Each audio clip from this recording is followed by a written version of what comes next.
ایک قوم جسے اللہ نے طاقت دی، قوت دی اور عقل دی۔ ایک قوم جو صرف زمین پر نہیں رہتی تھی بلکہ پہاڑوں کو کاٹ کر ان میں اپنے گھر بناتی تھی۔ یہ گھر عام گھر نہیں تھے بلکہ ایسے محفوظ محل تھے جو دیکھ کر انسان حیران رہ جاتا ہے، جہاں پہاڑ صرف پتھر نہیں رہے بلکہ ان کی زندگی کا حصہ بن گئے، جہاں روزی فراوان تھی، زندگی آسان تھی اور ہر چیز ان کے قابو میں نظر آتی تھی۔ ان کے پاس قابل لوگ تھے، مضبوط جسم تھے اور تیز دماغ تھے۔ ان کی تہذیب اور تعمیر اپنے وقت کی مثال تھی، اور اسی قوم کی رہنمائی کے لیے اللہ نے ایک نبی بھیجا، حضرت صالح علیہ السلام۔ قوم سمود قوم عاد کے بعد آنے والی قوم تھی۔ یہ لوگ عرب کے علاقۂ حجر میں رہتے تھے، جہاں بلند پہاڑ تھے اور صخری زمین تھی۔ قرآنی بیان کے مطابق یہ قوم اپنے دور کی سب سے ترقی یافتہ قوم تھی، مگر اس سختی اور پٹھاروں کے باوجود یہ قوم کمزور نہیں تھی۔ یہ لوگ پہاڑوں کو کاٹ کر گھر بناتے تھے، ایسے گھر جو سردی، گرمی اور دشمن ہر چیز سے محفوظ تھے۔ ان گھروں کے اندر ہوا کا نظام ہوتا، پانی کا راستہ ہوتا اور اندھیروں سے بچاؤ ہوتا۔ قرآن میں آتا ہے کہ تم پہاڑوں کو کاٹ کر اپنے لیے محفوظ گھر بناتے ہو اور اس پر فخر کرتے ہو۔ دھیرے دھیرے اس محفوظ زندگی نے ان کے دلوں میں غرور پیدا کر دیا۔ انہیں لگنے لگا کہ ہم پر کوئی مصیبت آ ہی نہیں سکتی۔ اسی اندھیرے میں اللہ نے اپنی رحمت بھیجی، حضرت صالح علیہ السلام۔ وہ انہی میں سے تھے، انہی کی زبان بولتے تھے، انہی کے علاقے کے رہنے والے تھے۔ ان کا کردار صاف تھا، زندگی سیدھی تھی اور مان کے قابل تھی، اس لیے قوم انہیں پہچانتی تھی اور پہلے ان پر اعتماد بھی کرتی تھی۔ حضرت صالح علیہ السلام نے انہیں پکار کر کہا، اے میری قوم، اللہ کی عبادت کرو، اس کے سوا تمہارا کوئی معبود نہیں۔ تم جس راستے پر ہو وہ تمہیں ہلاکت کی طرف لے جا رہا ہے، تمہیں اللہ کی طرف لوٹانا چاہیے۔ پہلے کچھ لوگوں نے کہا، ہم آپ پر اعتبار کرتے تھے، مگر اب آپ ہمیں ہمارے آباء و اجداد سے الگ کر رہے ہو، ہم آپ کی بات نہیں مانیں گے۔ سرداروں نے دھیرے دھیرے مخالفت کو ہوا دینا شروع کر دی۔ انہوں نے رسول کا مذاق اڑانا شروع کر دیا، کہنے لگے، صالح کہتا ہے کہ میرے خداؤں کے سوا کسی کی عبادت نہ کرو۔ کیا ہم اپنے خداؤں کو چھوڑ دیں؟ صالح تو چاہتا ہے کہ ہم اپنے معبودوں کو چھوڑ کر ترے خدا کی عبادت کریں۔ اگر تم سچے ہو تو کوئی نشانی لاؤ۔ مگر یہ سوال یقین کے لیے نہیں تھا، یہ ضد کے لیے تھا۔ یہ غمنڈ اور تکبر کی بات تھی، حق کی تلاش نہیں تھی۔ قوم کے سرداروں نے دھیرے دھیرے مخالفت کو ہوا دینا شروع کر دی۔ انہوں نے رسول کا مذاق اڑانا شروع کر دیا۔ پھر اللہ نے اپنی قدرت کا ایک عجیب اور لاجواب معجزہ دکھایا۔ قوم نے خود ڈیمانڈ کی کہ پہاڑ سے نشانی دکھاؤ۔ اے صالح، اگر تو سچا ہے تو ہمیں اس پہاڑ سے اوتنی نکال کر دکھاؤ۔ اللہ کے حکم سے ایک پہاڑ تھا جو سامنے کھڑا تھا، اور سب کے دیکھتے دیکھتے اس پہاڑ سے ایک زندہ اونٹنی باہر نکلی۔ زمین کانپ اٹھی، لوگ سکتے میں آ گئے، پورا شہر حیران رہ گیا۔ یہ کوئی عام جانور نہیں تھا، یہ ایک ایسی نشانی تھی جو صرف اللہ ہی دکھا سکتا تھا۔ حضرت صالح علیہ السلام نے کہا، یہ اللہ کی اونٹنی ہے، اسے نقصان نہ پہنچانا۔ اس کا پانی پینے کا دن الگ ہے اور تمہارا دن الگ، اس کی حفاظت کرنا تم پر فرض ہے۔ یہ اللہ کی طرف سے ایک واضح آزمائش ہے۔ لیکن انسان جب ضد پر آ جائے تو معجزہ بھی اس کے دل کو نرم نہیں کرتا، معجزہ دیکھ کر بھی دل نہیں بدلائے۔ سردار ایک دوسرے کو دیکھ کر کہنے لگے، اگر یہ اونٹنی زندہ رہی تو صالح کی بات چل جائے گی، لوگ اس پر یقین کرنے لگیں گے، ہماری سردارتی ختم ہو جائے گی، اس لیے اسے ختم کرنا ہوگا۔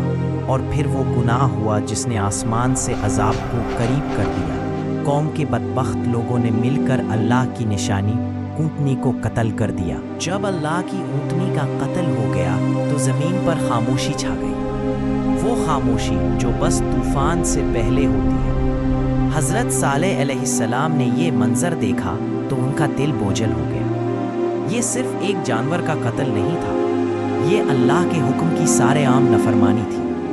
حضرت صالح علیہ السلام نے اپنی قوم کو آخری بار سمجھایا اور کہا، اب اپنے گھروں میں 3 دن تک رہ لو، یہ تمہاری زندگی کے آخری دن ہے، اس کے بعد اللہ کا عذاب آ جائے گا۔ یہ وارننگ غصے میں نہیں تھی، یہ رحمت کا آخری دروازہ تھا۔ مگر قوم سمود جو غرور اور ضد میں ڈوب چکی تھی ہنس پڑی۔ انہوں نے مذاق کرتے ہوئے، اگر تیرا کوئی خدا ہے تو اس کو بولو کہ لے آئے عذاب، ہم بھی دیکھیں کہ عذاب کیسا ہوتا ہے۔ انہیں اپنے پہاڑ کاٹے گھر یاد آتے تھے، انہیں اپنی طاقت اور اپنی فوج یاد آتی تھی۔ وہ سمجھنے لگے کہ ہم کون سی کمزور قوم ہے جو ڈر جائے۔ انہوں نے سمجھا کہ تو بس ایسے ہی ڈراتا ہے، کوئی غضب نہیں آنے والا، آتا تو بہت پہلے نہ آ جاتا۔ صبح ہوئی تو لوگ اپنے گھروں سے نکلے۔ اچانک انہوں نے دیکھا کہ چہروں کا رنگ بدل رہا ہے۔ پیلے پن نے پوری بستی کو اپنی لپیٹ میں لے لیا۔ لوگ پریشان ہوئے، ڈر گئے، مگر پھر بھی کہا کہ شاید گرمی یا بیماری کی وجہ سے ہے۔ کسی نے توبہ نہیں کی، کسی نے اپنے رب کو یاد نہیں کیا۔ غرور نے ابھی بھی انہیں جھکنے نہیں دیا۔ دوسرا دن آیا، اس دفعہ چہروں پر سرخی چھا گئی، رنگ پیلے سے لال ہو چکے تھے۔ خوف بڑھنے لگا، دلوں کی دھڑکن تیز ہو گئی۔ گلیوں میں خاموشی تھی، بچے چپ تھے، عورتیں خوف سے دیکھ رہی تھیں۔ مگر پھر بھی قوم نے ایک اور غلطی کی۔ انہوں نے سچ کو ماننے کے بجائے عذاب کا انتظار کرنے کا فیصلہ کر لیا۔ کہنے لگے، اب تو بس ایک دن باقی ہے، دیکھ ہی لیتے ہیں کیا ہوتا ہے۔ پھر تیسرا دن آیا، اب چہرے سیاہ ہو گئے۔ پورا شہر ایسا لگ رہا تھا جیسے موت کا سایہ پھیل چکا ہو۔ یہ وہ وقت تھا جب اگر قوم توبہ کر لیتی شاید رحمت آ جاتی، مگر نہیں، گھمنڈ نے ان کی زبانیں بند رکھی۔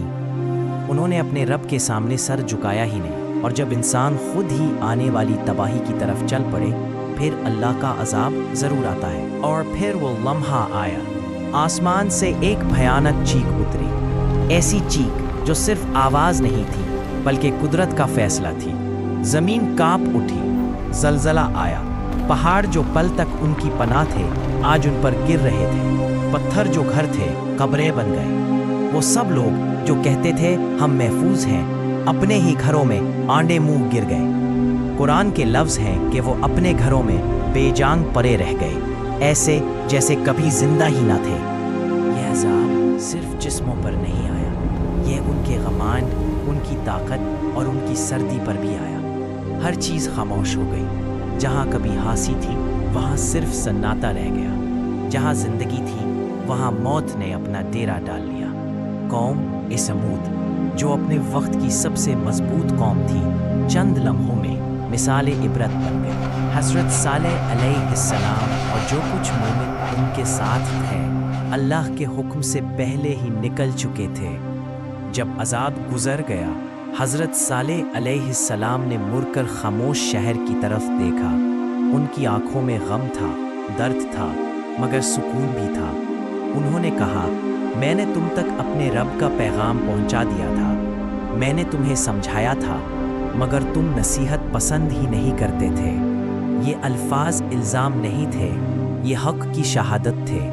قوم سمود اپنی غلطیوں کی وجہ سے ختم نہیں ہوئی، بلکہ اپنی سوچ کی وجہ سے ختم ہوئی۔ انہوں نے سمجھا کہ طاقت ان کی پناہ ہے، انہوں نے سمجھا کہ ٹیکنالوجی، تعمیر اور پلاننگ انہیں محفوظ رکھے گی۔ مگر جب اللہ کا فیصلہ آتا ہے تو نہ پہاڑ بچتے ہیں اور نہ محل، صرف وہ بچتا ہے جو اللہ کے ساتھ ہوتا ہے۔ قوم نوح کے لیے کشتی ایک پناہ تھی، قوم سمود نے کشتی ٹھکرا دی۔ آج ہماری کشتی توحید ہے، نماز ہے، توبہ ہے، قرآن اور سنت ہے۔ یہ وہ چیزیں ہیں جو عذاب کے پانی سے بچاتی ہیں۔ اگر ہم نے اپنی کشتی کو مضبوط نہ کیا تو طوفان صرف کہانیوں میں نہیں آتا، حقیقت میں بھی آتا ہے۔